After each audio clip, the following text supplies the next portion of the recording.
മാസ്റ്ററിനെ വല്ലാത്തൊരു ധർമ്മസങ്കടത്തിലാണ് പെടുത്തിയത്. ഈ പടത്തിൽ പ്രേമാനന്ദാണ് നായകൻ. ഹോം മിനിസ്റ്ററുടെ മകനെന്നുള്ള കൺസിഡറേഷൻ വിട്ടേക്ക്. 3 കൊല്ലം മഹാരാജസിൽ തല്ലും തരവഴിയാ നടന്നത് ഞാനും അവനും. ഞാൻ ഡയറക്റ്റ് ചെയ്ത ആദ്യ സിനിമയിലും അവനായിരുന്നല്ലോ നായകൻ. ആ സിനിമയ്ക്ക് ശേഷം അവൻ ചെയ്ത എല്ലാ സിനിമകളും അട്ടർ ഫ്ലോപ്പാണ്. അവൻ വന്ന് കരഞ്ഞു പറഞ്ഞപ്പോൾ മറ്റൊന്നും നോക്കാതെ കമ്മിറ്റ് ചെയ്തത് ഈ സിനിമ. മാസ്റ്റർക്ക് തന്നെ അറിയാം, അവനൊരു മോശം ആക്ടറാണ്, അതിനേക്കാൾ മോശം ഫൈറ്ററുമാണ്. ഈ സിനിമയിലാണെങ്കിൽ 6 ഫൈറ്റും. എന്ത് ചെയ്യാൻ നോക്കും? നമ്മുടെ ദോസ്തായി പോലെ. അപ്പോൾ നല്ലൊരു ഫൈറ്റ് മാസ്റ്റർ അല്ലെങ്കിൽ പണി പാളും. അതുകൊണ്ട് ആദ്യം ഞാൻ ഫിക്സ് ചെയ്തത് നല്ലൊരു ഫൈറ്റ് മാസ്റ്ററെ. വേറെ ആരുമല്ല, മാസ്റ്ററുടെ ശിഷ്യൻ അനന്തരവൻ ഉദയ്. അഡ്വാൻസ് കൊടുത്ത് കമ്മിറ്റ് ചെയ്ത് പോയ ഒരാളെ ഞാൻ എങ്ങനെ മാറ്റും? മാസ്റ്റർ എന്നാ പറ. മാസ്റ്റർക്ക് സാമ്പത്തികമായ എന്ത് സഹായം വേണം? മടി കൂടാതെ ചോദിക്കാം, ഞാനുണ്ട്. ഏയ് അതൊന്നും വേണ്ട. ഒരു ജോലിയാണ് ഞാൻ ആഗ്രഹിച്ചത്. സാർ വിഷമിക്കണ്ട. ഞാൻ ഇങ്ങനൊരു കാര്യം സാറിനോട് ആവശ്യപ്പെട്ടിട്ടേ ഇല്ല എന്ന് കരുതിയാൽ മതി.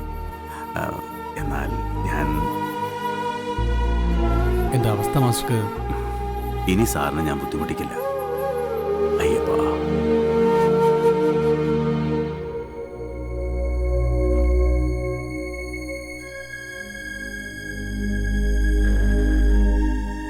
സത്യ എന്തോ എന്ത് സാർ വിളിച്ചേ? എടോ, ഹോം മിനിസ്റ്റർ PA വിളിച്ചിട്ട് നമ്മുടെ പടത്തിന്റെ പ്രൊഡ്യൂസറിനെ എത്രയും പെട്ടെന്ന് കാണണമെന്ന് പറയാം. ഓ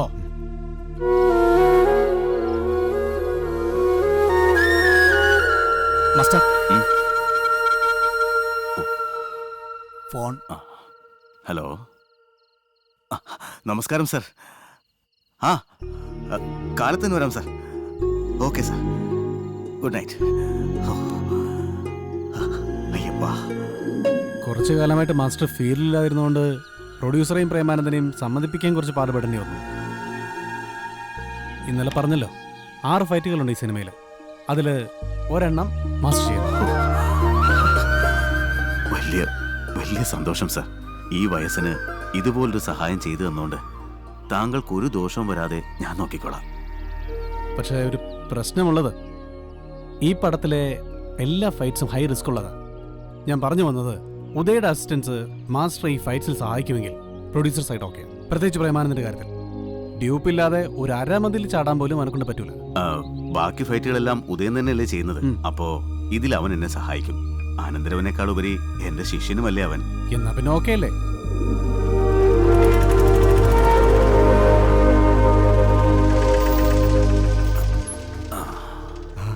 ധർമ്മരാജ മാസ്റ്റർ. മാസ്റ്റർ സുഖമല്ലേടാ മുത്തു? അങ്ങനെ പോകുന്നു. ഉദയെ ഒന്ന് കാണണം. അകത്തുണ്ട്, ഇന്ന് വർക്കുള്ളതാ. മാസ്റ്റർ വരണം. ഒന്ന് പേടിക്കാതിരിക്കേണ്ട മോഹൻ സാറേ. 4 ദിവസം കൊണ്ട് ഫൈറ്റ് തീർത്ത് തന്നാ പോലെ. ഞാനത് മാസ്റ്റർ കൊടുക്കാം.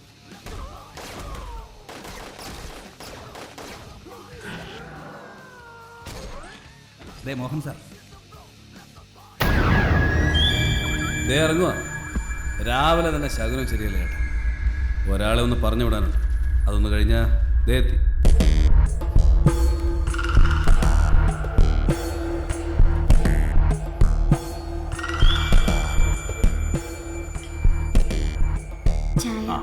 വേണ്ട മോളെ.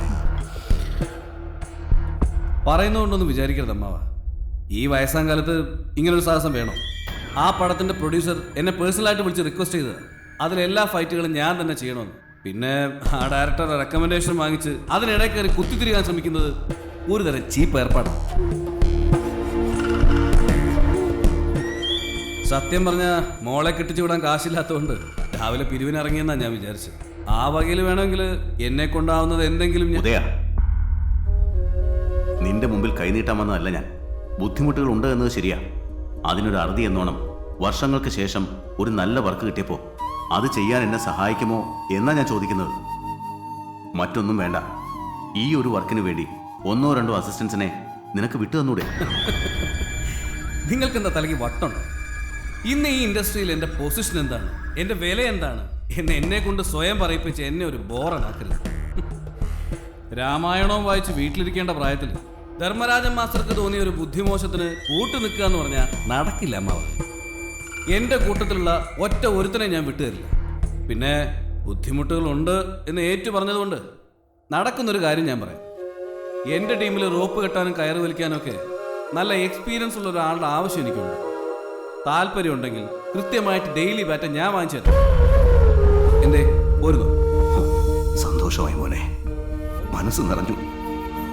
തൊഴിൽ പഠിപ്പിച്ച ഗുരുസ്ഥാനീയൻ വർഷങ്ങൾക്ക് ശേഷം സഹായം അഭ്യർത്ഥിച്ച് ശിഷ്യനെ തേടിയെത്തുമ്പോൾ സ്വന്തം ഗുരുവിന് ദിവസക്കൂലി കണക്കിൽ വില പറയാൻ മാത്രം ശിഷ്യൻ വളർന്നുവെന്ന് തിരിച്ചറിയുന്നതിനേക്കാൾ വലിയ സന്തോഷം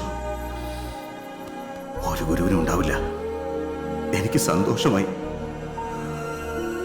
അയ്യപ്പാ, ഈശ്വരൻ നിന്നോട് പൊറുക്കട്ടെ.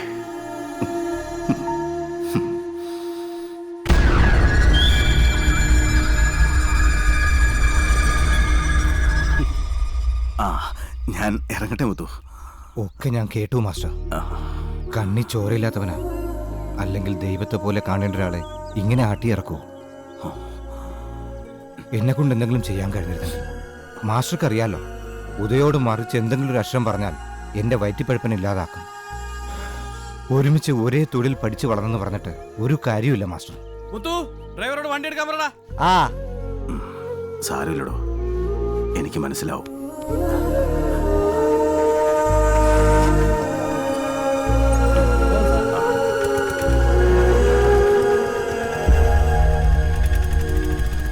സത്യൻ, മനോഹരൻ, പിന്നെ ഒരു കണ്ണൻ, ഇവരെയൊക്കെ കണ്ടല്ലോ അല്ലേ ഭാഷ? എല്ലായിടത്തും ഞാനും പോയതാ. മാഷിന്റെ കൂടെ നിന്ന് പണി പഠിച്ച എല്ലാവരും എല്ലാ ബഹുമാനം തരികയും ചെയ്തു. പക്ഷെ ഭാഗ്യം, ആരും കൂടെ വരാൻ തയ്യാറില്ല. അച്ഛന് ഓർമ്മയില്ലേ പണ്ട് ഉദയേട്ടൻ വഴക്കുണ്ടാക്കി പറഞ്ഞു വിട്ട ഒരു ആന്റണി ചേട്ടനെ? ആന്റണി? നേരെ ഭാഷ, അവൻ മിടുക്കനാ, മിടുക്കൻ. പക്ഷെ മിടുക്കനാണെന്ന് ഇപ്പൊ പറഞ്ഞിട്ട് കാര്യമില്ല. അന്നത്തെ കാര്യങ്ങളൊക്കെ ഓർമ്മയുണ്ടല്ലോ. അതുകൊണ്ട് ചെന്ന് വിളിക്കേണ്ട താമസം, ഓടി കൂടെ ഇങ്ങ് പോരും. ഞാനെന്നൊരു 100 പ്രാവശ്യം പറഞ്ഞതാ ഉദയ് അവന്റെ ഈഗോ തീർക്കുകയാണെന്ന്. പക്ഷെ ആരും കേട്ടില്ല. ഒരുപാട് സിനിമാമോഹവുമായി വന്നവൻ കലങ്ങിയ കണ്ണുമായ തിരിച്ചിറങ്ങിപ്പോയത്. അന്ന് മാസ്റ്റർ മരുമകന്റെ വാക്ക് കേട്ട് അവനെ ഇറക്കി വിട്ടില്ലായിരുന്നെങ്കിൽ ഇന്ന് ഉദയ്ക്ക് മുകളിലാകുമായിരുന്നു ആന്റണി. മതിയാക്ക്. ഉദയും ആന്റണിയും തമ്മിലുള്ള പ്രശ്നങ്ങൾ ഞാനും പെങ്ങളും തമ്മിലുള്ള വഴക്ക് വരെ എത്തുമെന്നായപ്പോ എനിക്ക് പറഞ്ഞു വിടേണ്ടി വന്നു. അത് അവൻ അന്ന് മനസ്സിലായിട്ടുള്ളതാ. എന്ത് മനസ്സിലാക്കിയാലും അവന്റെ ഭാവി അന്നത്തോടെ തീർന്നതാ. ധർമ്മരാജൻ മാസ്റ്റർ പറഞ്ഞു വിട്ടൊരുത്തനെ പിന്നെ വേറെ ആരെങ്കിലും കൂടെ കൂട്ടുവോ?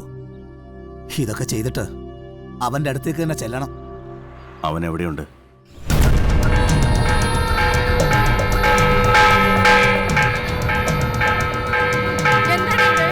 ദാ അവിടെ.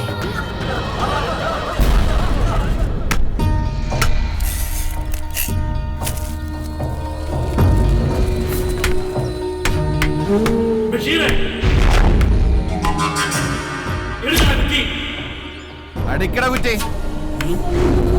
എന്റെ സ്ഥലം വിൽക്കണോ കുഴിക്കണോ എന്നൊക്കെ ഞാൻ തീരുമാനിക്കും. നിനക്ക് തീരുമാനിക്കാം, പക്ഷെ വിൽക്കുന്നെങ്കിൽ അത് ഈ കോളനിയിലുള്ള ആർക്കെങ്കിലും മാത്രം. ഇനി പൊന്നും വിലക്കാണെങ്കിലും വാങ്ങാൻ ഇവിടെ ആളുണ്ട്. വേണ്ട, ഇവിടുത്തെ ഒരുത്തനും കൊടുക്കാൻ എനിക്ക് ഉദ്ദേശമില്ല. നീ വെറുതെ വാശി പിടിക്കല്ലേ ബഷീറെ. നിനക്കറിയാലോ നമ്മുടെ ഈ കോളനിക്ക് ഒരു ചട്ടക്കൂടുണ്ട്. ഇന്ന് 11 മണിക്ക് സബ് രജിസ്ട്രാർ ഓഫീസിൽ ഈ സ്ഥലത്തിന്റെ തീരാധാരം ഞാൻ എഴുതി കൊടുത്തിരിക്കും. പറഞ്ഞുറപ്പിച്ച കാശ് ഞാൻ മേടിക്കുകയും ചെയ്യും. ഇല്ല ബഷീറെ, നീ കൊടുക്കില്ല. ഈ കോളനിയിലെ ഒരു തുണ്ട് ഭൂമി പുറത്തൊരാൾക്ക് മറിച്ചു വിറ്റ ചരിത്രം നമുക്കില്ല. ഇവിടെ ഈ മണ്ണിൽ ഓടിക്കളിച്ച് വളർന്നവരാ നമ്മൾ. സമാധാനവും സന്തോഷമുള്ള മണ്ണാണിത്. അത് നശിപ്പിക്കാൻ നീ കാരണം ഒരു പുത്തൻ പണക്കാരൻ ഈ കോളനിയിൽ കാലെടുത്ത് വച്ചാൽ വെക്കുന്നവരുടെ കാല് ഞങ്ങൾ വെട്ടും. വെട്ടും. പറഞ്ഞത് അച്ചായനാണെങ്കിൽ വെട്ടി കൂട്ടിയിരിക്കും. അതിന് പുറത്തു പോയി ആളെ തപ്പേണ്ട കാര്യമൊന്നുമില്ല. അച്ചായനെന്ന് ഒച്ചത്തി വിളിച്ചാ മതി. അറിയാലോ നിനക്ക്. അവൻ വരട്ടെ. വന്നാ നീ അളക്കണ മണ്ണ് ഇവിടെ തന്നെ ഉണ്ടാവും. മണ്ണിനടി നീ ഉണ്ടാവും. ഓടാ. രജിസ്ട്രേഷനുള്ള കാര്യങ്ങളൊക്കെ ഓക്കെ അല്ലേ? പോകാൻ പറമ്പായി. അവന്മാര് ഷോ കാണിക്കുന്നതൊക്കെ ആരുടെ ധൈര്യത്തിലാണെന്ന് എനിക്കറിയാം. അതിനുള്ള മറുമരുന്നായി നല്ല മുട്ടം പിള്ളേരെ ഞാൻ കൊടുങ്ങല്ലൂരിൽ ഇറക്കിയിട്ടുണ്ട്.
തരം കിട്ടിയ സ്വന്തം തള്ളേനെ ചന്തയിലിരുത്തി വില പറയുന്നവനാ നീ. പക്ഷെ 5 സ്റ്റാർ കോളനിക്ക് അകത്ത് നിന്ന് ഒരു തരി മണ്ണ് നീ പുറത്തുള്ള ഒരുത്തനും എഴുതി കൊടുക്കില്ല. കൊടുത്ത ആ കൈ ഞാനിങ് എടുക്കും. ഇത് ആന്റണിയാടാ പറയുന്നത്, അറിയാലോ നിനക്ക്. പറയുന്ന വാക്കും ജനിപ്പിച്ച തന്തേ ആന്റണിക്ക് ഒന്നേ ഉള്ളൂ.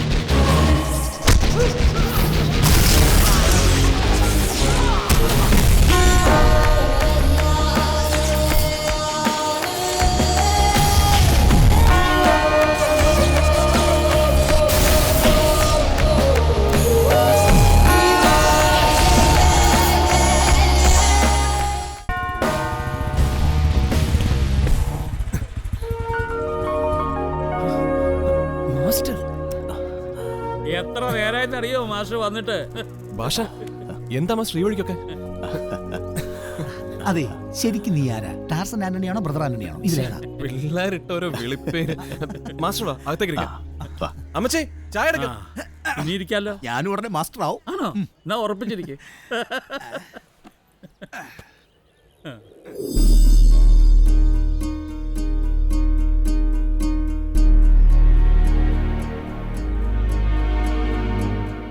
ഇല്ല മാസ്റ്റർ, ഞാൻ വരില്ല.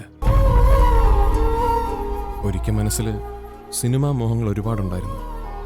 പിന്നീട് മറ്റൊരാൾക്ക് വേണ്ടി അതൊക്കെ വേണ്ടെന്ന് വെക്കണമെന്ന് മാസ്റ്റർ തന്നെ എന്നോട് ആവശ്യപ്പെട്ടു. ഞാൻ അനുസരിച്ചു. ഈ കൂലിത്തല്ലും ചില്ലറ കൊട്ടേഷൻ പണിയായിട്ട് നടക്കുന്നതിൽ പ്രത്യേകിച്ച് സന്തോഷമൊന്നും ഉണ്ടായിട്ടല്ല മാസ്റ്റർ. പക്ഷേ ഈ ചെറിയ ലോകത്തിലെ വലിയ സ്വപ്നങ്ങളൊന്നും കാണാത്ത ജീവിതത്തിന് ഒരു സമാധാനമുണ്ട്. എനിക്കത് മതി മാസ്റ്റർ.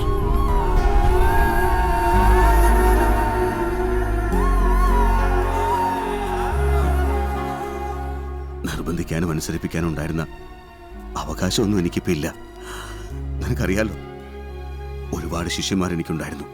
പോയി കണ്ടു, കണ്ണീരും കൈയുമായി കാത്തു നിന്നു. നല്ല 2 വാക്കോ തോളിൽ തട്ടിയൊരു യാത്ര പറച്ചിലോ പോലും ഉണ്ടായില്ല. ഒക്കെ വിധിയ.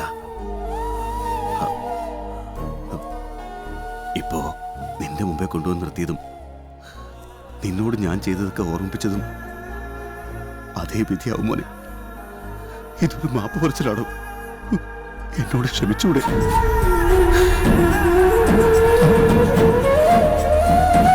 Master please.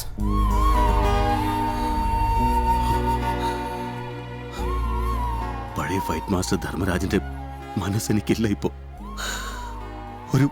ഒരു മകളെ കെട്ടിച്ചുവിടാൻ പരക്കം പാഞ്ഞു നടക്കുന്ന ഒരു അച്ഛന്റെ മനസ്സാ. മാസ്റ്റർ ഞാൻ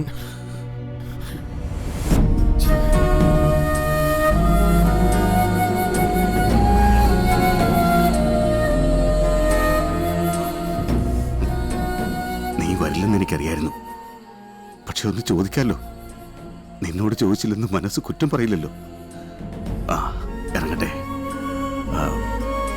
കാണുമ്പോ ആട്ടി പുറത്താക്കുമെന്നാ കരുതിയത്. അത് നീ ചെയ്തില്ല. അത് നിന്റെ വലിയ മനസ്സ്. നന്നായി വരും മോനെ, നന്നായി വരും. അയ്യപ്പ.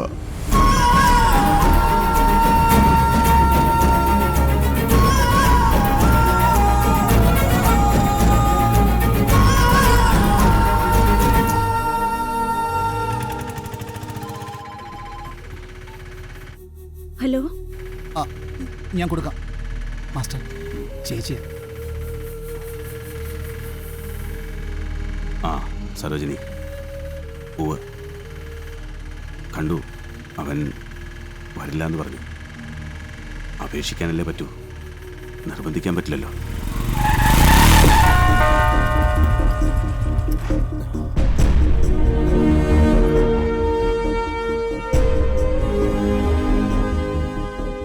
കുറച്ചു മുമ്പ് കൈകൂപ്പി കണ്ണു നിറഞ്ഞ് എൻ്റെ മുന്നിൽ ഇറങ്ങിപ്പോയത് ഒരു കാലത്ത് ഞാൻ എൻ്റെ മനസ്സിൽ പ്രതിഷ്ഠിച്ചിരുന്ന ദൈവമാണ്. ആ കണ്ണീരിൻ്റെ ഭാരം എനിക്കിനി കൊണ്ടു നടക്കാൻ വയ്യ മാസ്റ്റർ. ഞാൻ വരാം. ധർമ്മരാജൻ മാസ്റ്റർക്കൊപ്പം ഇനി മുതൽ ആന്റണി ഉണ്ടാവും.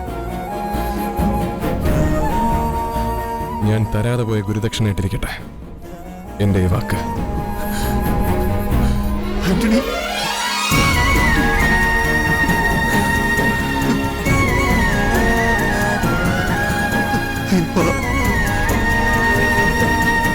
മാസ്റ്ററേ, ആ സർ. നമുക്ക് ആ ക്രെയിനപ്പ് ഷോട്ടിൽ നിന്ന് തുടങ്ങാം അല്ലേ? ആ ഇത് തന്നെ ഞാൻ പറഞ്ഞത്. Okay okay.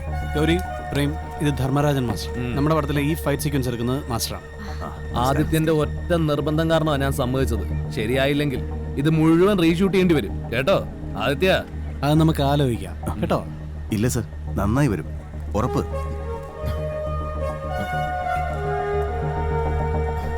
സാറേ, ഈ ഒരു ക്യാമറ മാത്രം ഒരു 10 അടി പുറകോട്ട് വെക്കാവോ? എന്തിന്? ബൈക്ക് ജമ്പ് അല്ലേ സർ? വന്ന് ലാൻഡ് ആയി കഴിഞ്ഞാൽ ചിലപ്പോൾ പിടിച്ച പിടിക്ക് വണ്ടി നിൽക്കത്തില്ല, അതുകൊണ്ടാ. പൊന്നു മോനെ, വരട്ടാതെ പോയി നിന്റെ ജോലി ചെയ്യാൻ നോക്ക്. ഇവിടം വരെ പോയിട്ട് ഇതിന്റെ 7 അയലത്ത് വരില്ല നീ. ഈ ബൈക്ക് ജമ്പ് ഒക്കെ ഞാൻ കുറെ കണ്ടതാ. സുരേഷേ, നീക്ക് വെച്ച് കൊടുക്കാൻ എന്താ അയാൾക്ക് വേണ്ടെന്ന് വെച്ചാൽ കംഫർട്ടബിൾ ആയിട്ട് ചെയ്തോട്ടെ. അയാളല്ലേ ജമ്പ് ചെയ്യുന്നത്, അയാളുടെ കോൺഫിഡൻസ് അല്ലേ പ്രധാനം. Thank you sir. എടുത്ത് പുറകോട്ടേക്കട, അവന്റെ ചാട്ടൊന്ന് കാണട്ടെ. ചെല്ലേ, നീ കോസ്റ്റ്യൂം മാറിയുടൻ നമുക്ക് ഷൂട്ട് ചെയ്യാം. Okay master.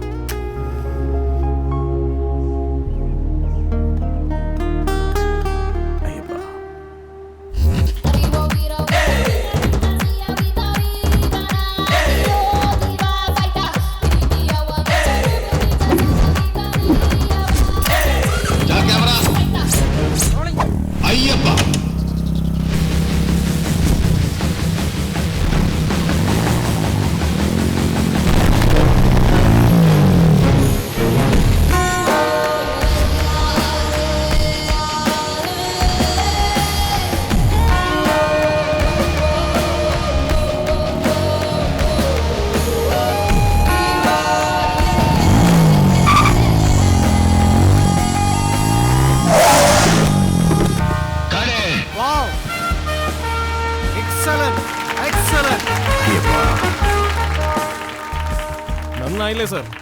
കുറച്ചെങ്കിലും പുറകോട്ട് വെച്ചത്. Okay sir.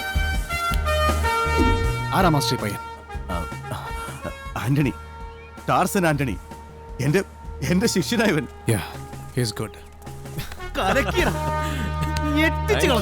എന്തൊരു ജമ്പായിരുന്നു.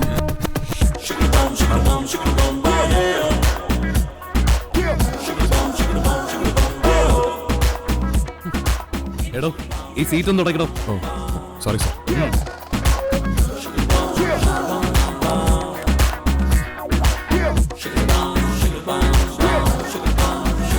റെഡിയാണോ? റെഡി. Camera rolling. ആക്ഷൻ.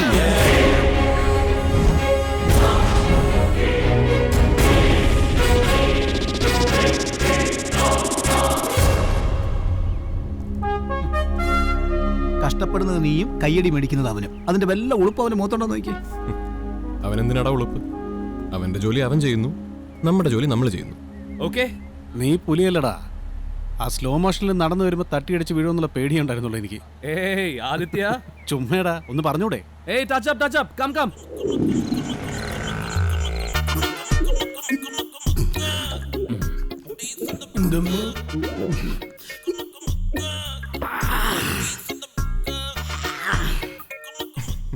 കാര്യം നിങ്ങളെല്ലാം നല്ല പിള്ളേരാ, പക്ഷേ ഇതൊരു സിനിമ ക്യാമ്പാ. ഫ്രണ്ട്സ് ആണെന്ന് കരുതി കണ്ട അലവലാദികളെ കൊണ്ടൊന്ന് വെള്ളം മേടിച്ചു കൊടുത്ത് അടുപ്പിക്കുന്ന മോശമാരണി. ഒരെണ്ണോട് ഓടിച്ചേ. ഇയാൾക്ക് ഇത് എന്തിന്റെ കേടാ? അവന്റെ മുറി മാനവ മര്യാദയ്ക്ക് ആരുടെങ്കിലും കയ്യും കാലും തല്ലിയോടിച്ച് അവൻ കൊണ്ടുവരുന്ന കാശ്, ആ കാശ് കൊണ്ട് അവൻ മേടിക്കുന്ന കള്ള്, അത് കുടിച്ച് വാടുന്നത് അവന്റെ ഞങ്ങളുടെ കരള്. എന്നാ നിങ്ങൾ എന്നെ പിടിച്ചങ്ങ് തിന്നെ. എന്റെ പൊന്നുവായി, നിങ്ങ കാര്യം പറ. ഗൗരി മേനോന്റെ ഒരു ഓട്ടോഗ്രാഫ് നടക്കുവോ നടക്കൂലേ? നീ എന്നാ പറഞ്ഞേ? ഓട്ടോഗ്രാഫ് നടക്കുവന്നു?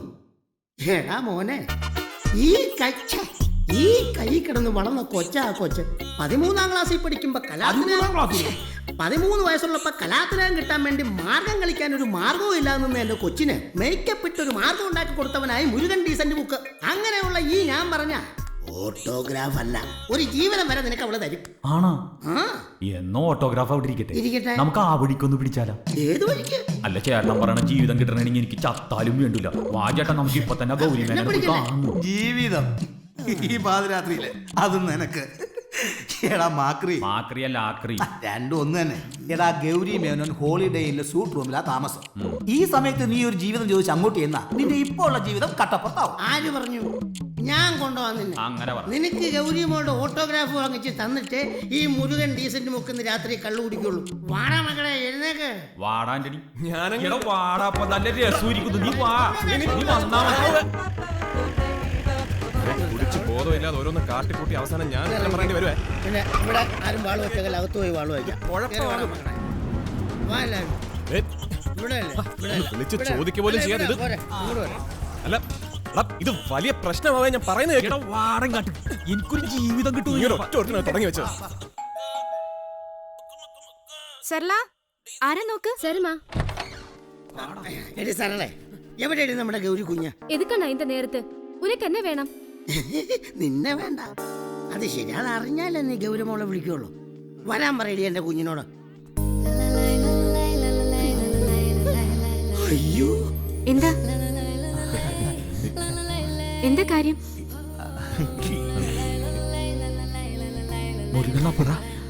ഇത് പറയാനും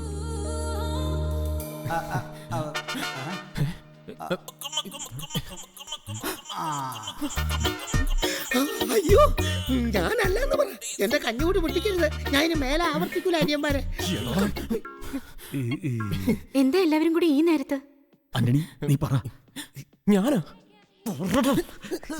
എന്താ കാര്യം?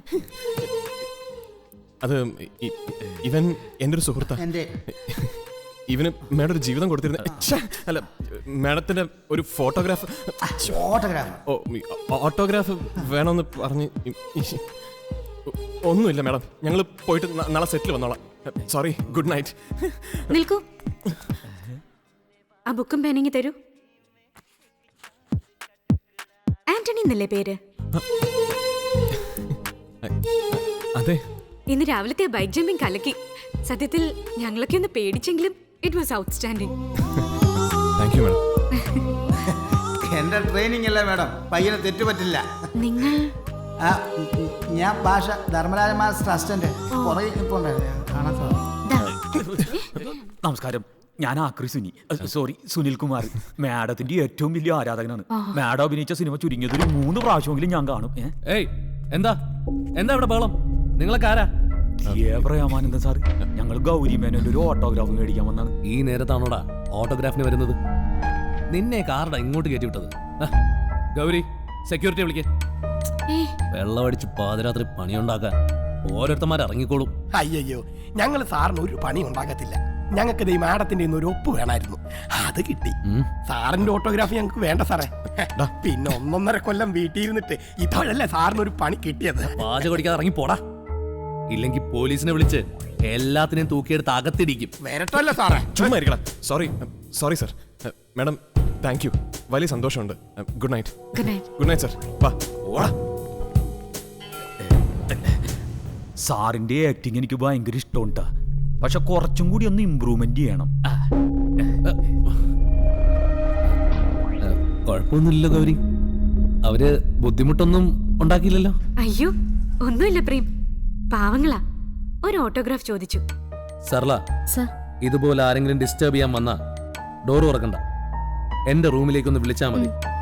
ഗൗരി കിടന്നോളൂ. ആ പിന്നെ തന്നെ കാണാൻ 2-3 ദിവസം കഴിഞ്ഞ് ഡാഡി സെറ്റിലോട്ട് വരുന്നുണ്ട്. സ്റ്റേറ്റ് ഭരിക്കുന്ന ഹോം മിനിസ്റ്റർക്ക് അതിനൊക്കെയുള്ള സമയം ഉണ്ടാവോ? സമയം ഉണ്ടാക്കിയല്ലേ പറ്റൂ, സ്വന്തം മകന്റെ ഭാവിയുടെ കാര്യല്ലേ. Good night Prem. Good night.